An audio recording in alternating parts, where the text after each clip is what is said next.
Hey everybody, welcome to another edition of Tuesday Talks with Ashley Hanna and Angelo Datseris.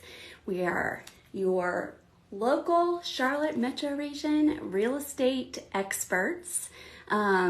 Angelo is the mortgage man, and myself, I can help you with your real estate needs. Let's see.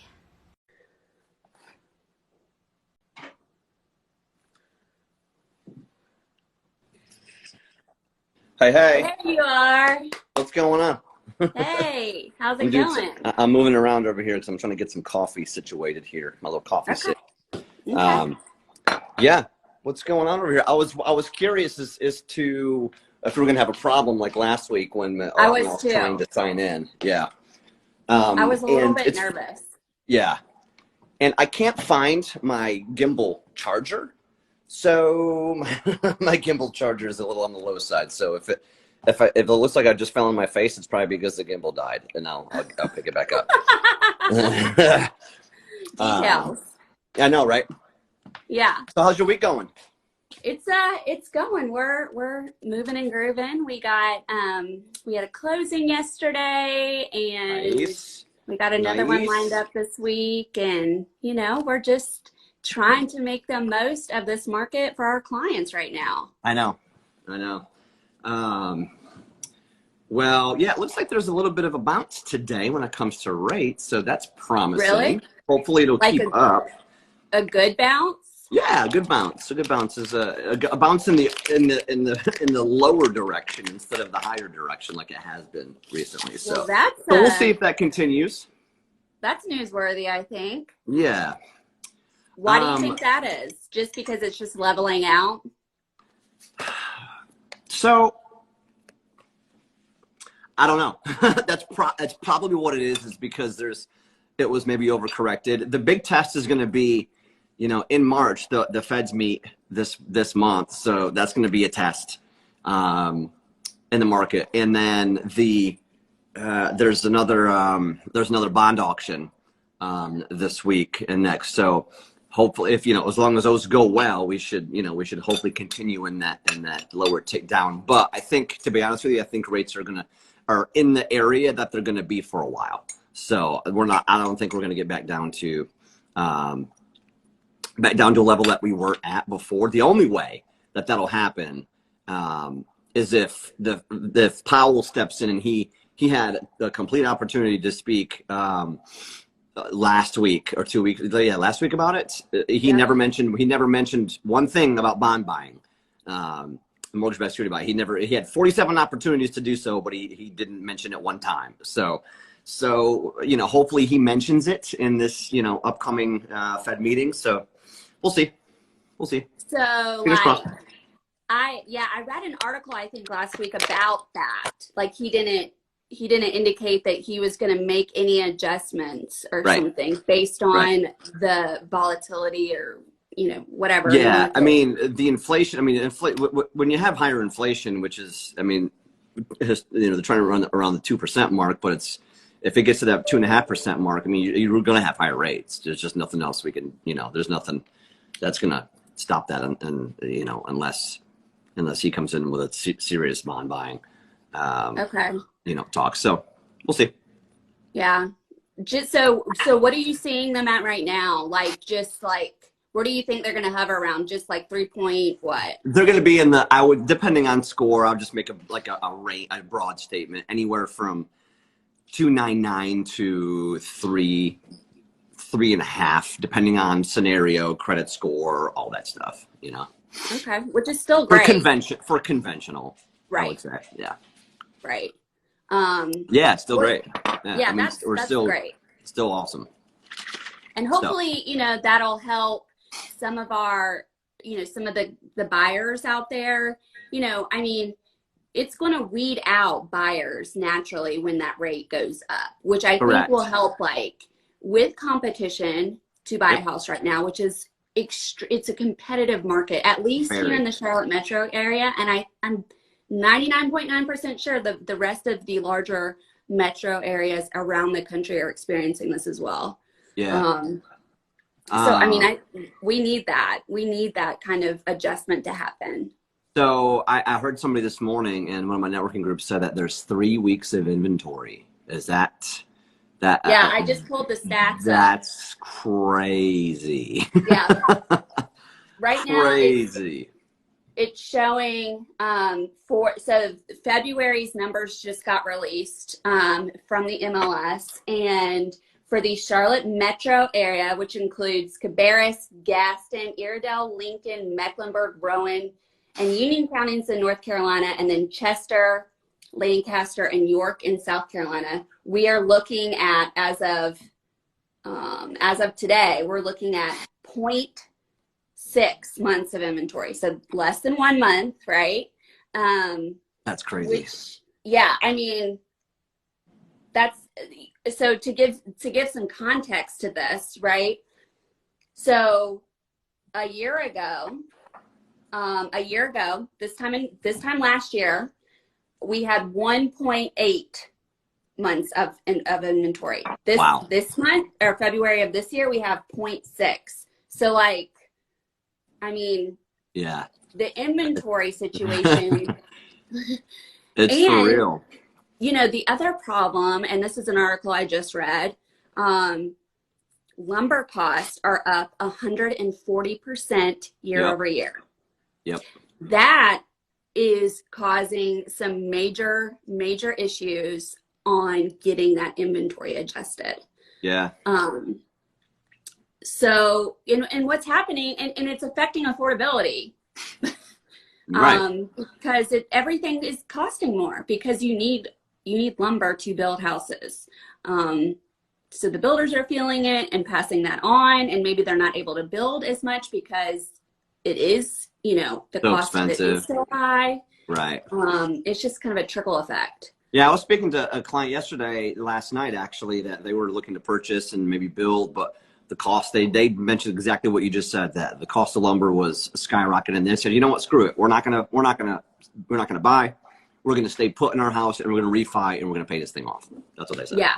So, because they were looking at houses and they couldn't find anything. Right. So, like, and that's, I have that conversation all the time with clients who are like, you have existing homeowners, right, that are looking to take advantage of the seller's market, right? Everyone, that's a great situation to be if you need to sell your house. But then you don't have anywhere to go. But building isn't an option because the prices are through the roof. And then finding another house isn't really a great option because you just don't know if you're going to be able to find something. Yeah. So it's tough, and that doesn't help our inventory crunch, when a situation's like that. I have property, my previous property before me and my wife bought this house.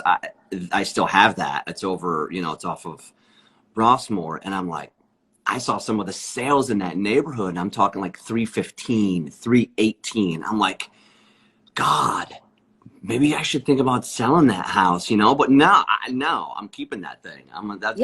That sucker's almost paid off, so I'm not. Yeah, let's cash flow that puppy. Right. So. And I was reading an article too, in that kind of spoke to, like, the critical levels of inventory struggles that we're seeing across the country. And I never even thought of this as being a contributing factor to the inventory crunch that we're in.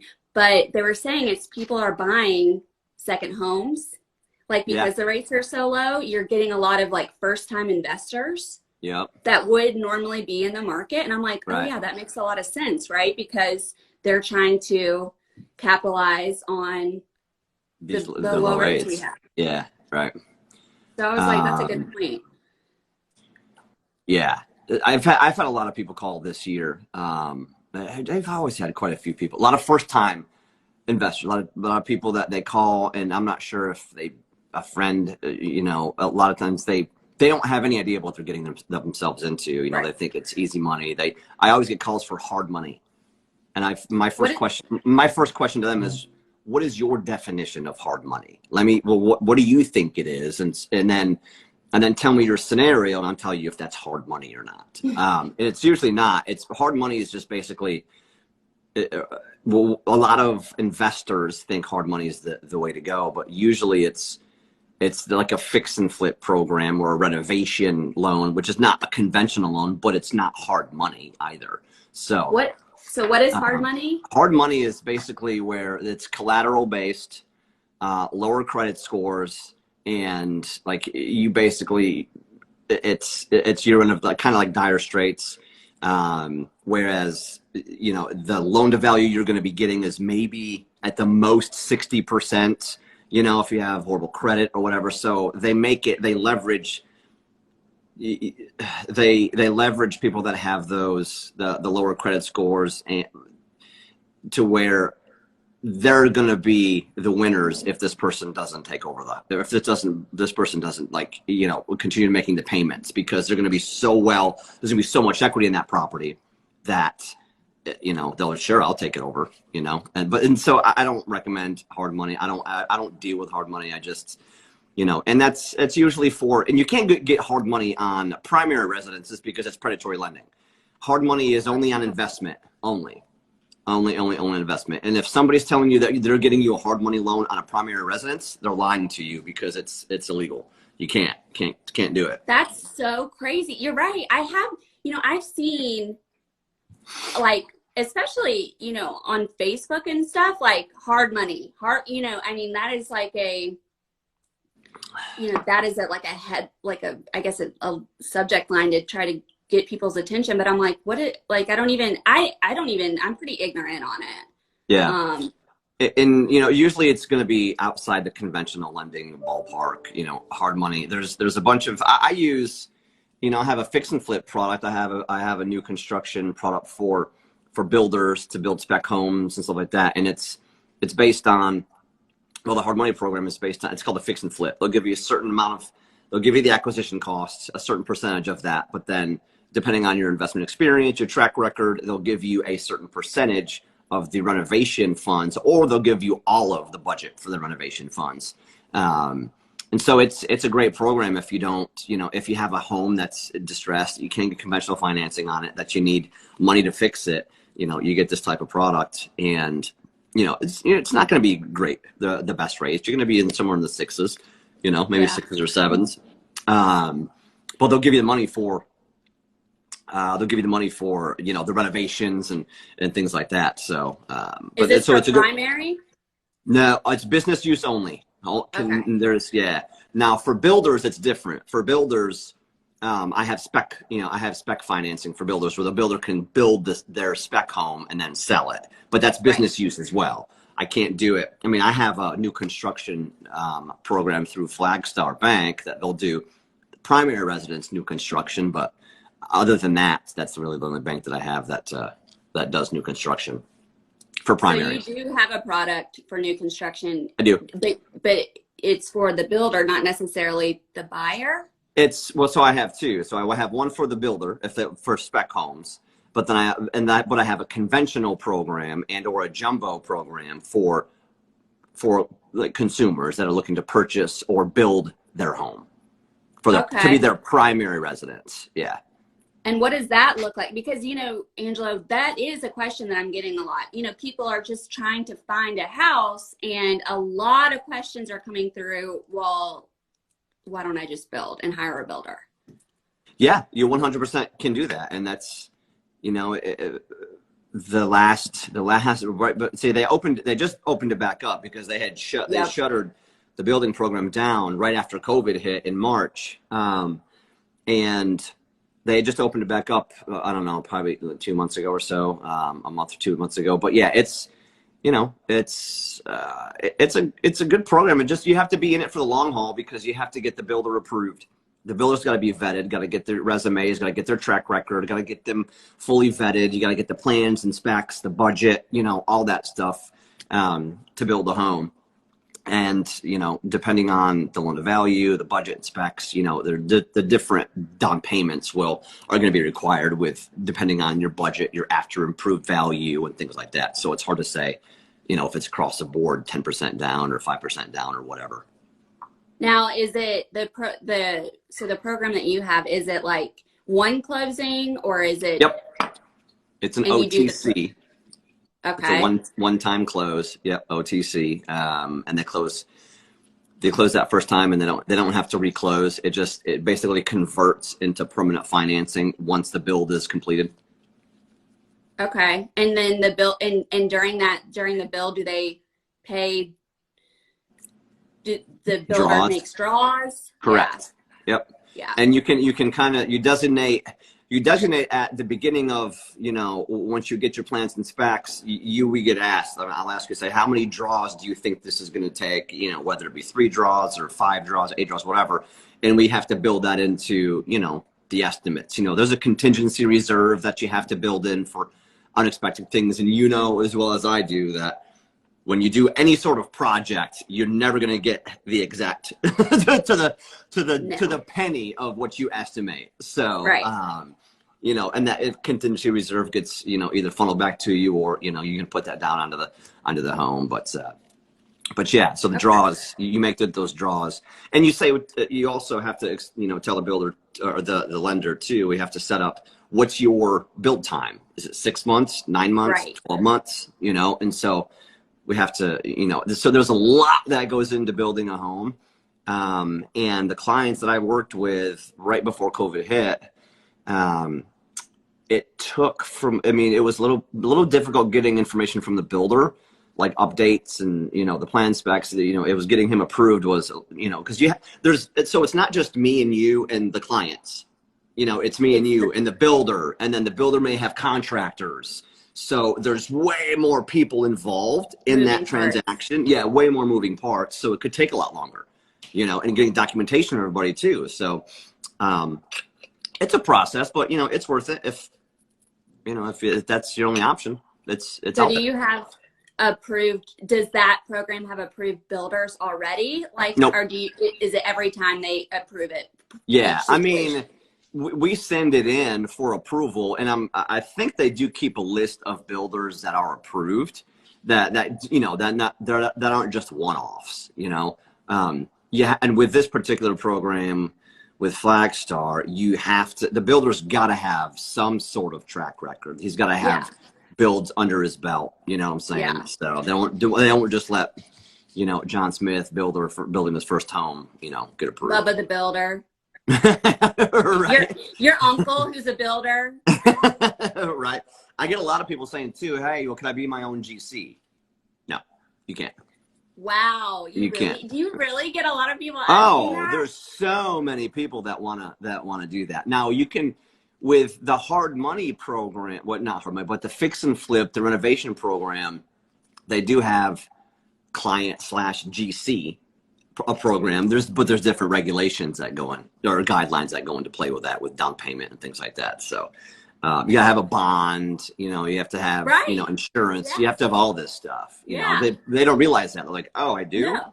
Yeah. You're like, yeah. I mean, like, it's a pretty serious thing. Yeah, you're building a house. You're building a house, bruh. Yeah, it's kind of a big deal. Right.